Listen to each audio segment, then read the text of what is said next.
I'm from Argentina. Okay. At the age of 16, my parents come from a very poor family. We lived in a small little village of like 18,000 people, about 2 hours away from Buenos Aires, the main city. And at the age of 16, I was tired, just saturated with this bullshit of working a job, following the career path that you were meant to follow. Because I realized one thing, bro. I realized all these people that are giving me advice, do I want to live the life that they live? And when the answer was no, then I wouldn't listen to them. So when my parents said, hey, you should do this, you should go to this university, you should go to this location, you should hang out with these people, you shouldn't say this or you shouldn't do that. And then I evaluated the outcome of their life as much as I love them. I was like, well, I don't want the life that my parents have. I want a different life. Therefore, I have to achieve different things and I have to input different results. And I have to do different kind of measurements of business if I want to elevate. I can't be doing what my parents do. If my parents are doing 50K, 100K a month, I can't be capped by that mindset. I can't be capped by that information. So at the age of 16, you moved to US. My uncle, in fact, is a pilot. And since we couldn't afford, the ability to sit in a regular seat because I couldn't buy a ticket, my uncle let me sit in the flight attendant seat. So there I was at the age of 16 with $200 that my parents gave me in a suitcase on my way to America.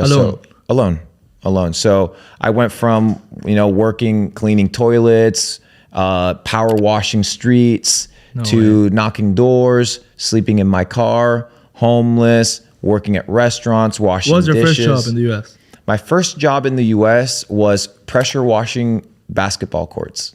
Wow. That was my first job in America, bro. And then cleaning toilets was my second job. Cleaning toilets? Yeah. You've cleaned toilets? Clean toilets. And there, it was called code brown or code black when a toilet got clogged. So I started from the trenches, and it was about 2015. I got introduced, long story short, to Bitcoin. Got introduced to crypto. But you started in dropshipping before that? No. In fact, my first exposure to anything that came with money-making opportunities was, in fact, the markets. And then, of course, you have a $25,000 threshold in order for you to day trade, right? Because America has this bullshit rule that you can only trade like 3 times every couple days if you have a balance less than 25K, because they don't want people getting liquidated. So it's like, my first goal is, how can I make 25K, right? To be in a situation where I can, in fact, day trade. And I don't have to put a trade and swing it and wait for it. So I was like, I need to make more money. Right. So I started waiting tables, doing 2-3 jobs at a time, sleeping in my car, saving money.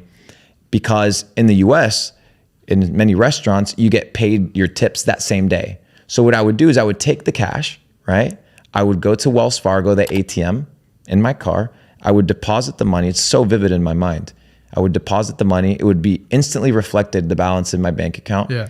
And we would spend half of the budget buying crypto, right, on Bitstamp. And then the other half, it would be our advertising budget for Facebook ads for that day. So we were on a day-to-day basis. You were selling something on Facebook? Correct. So we started drop shipping probably about 6 to 7 months after I got exposed to the markets. We did extremely well 2019, 2020, made a couple $1 million, and then rolled over my entire net worth, every single penny of my net worth into crypto in 2020. In the crash of March, I remember we were playing Call of Duty. I rented a villa in Miami while everybody was freaking the out about COVID. I was just chilling, making my money, making my moves. And I realized that this was my event to get rich. This was my moment. So I set all my buy orders on Bittrex and on Kraken. And I was buying order blocks of Ethereum, $10,000 every order block at like $90 a piece. Yeah. And then we were buying Cardano at half a penny. Wow. And my biggest play, of course, was, which is what I'm most famous for, is PancakeSwap.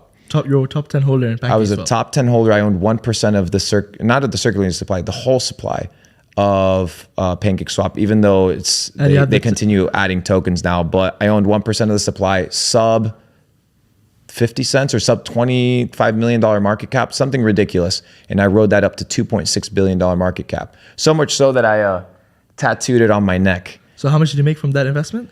Millions. It was a good opportunity. Yeah. A lot of money. Yeah. Enough to put me away for the rest of my life. Yeah. From that play alone, 30 years. I could live 30 years just from that. How much money was it? A lot.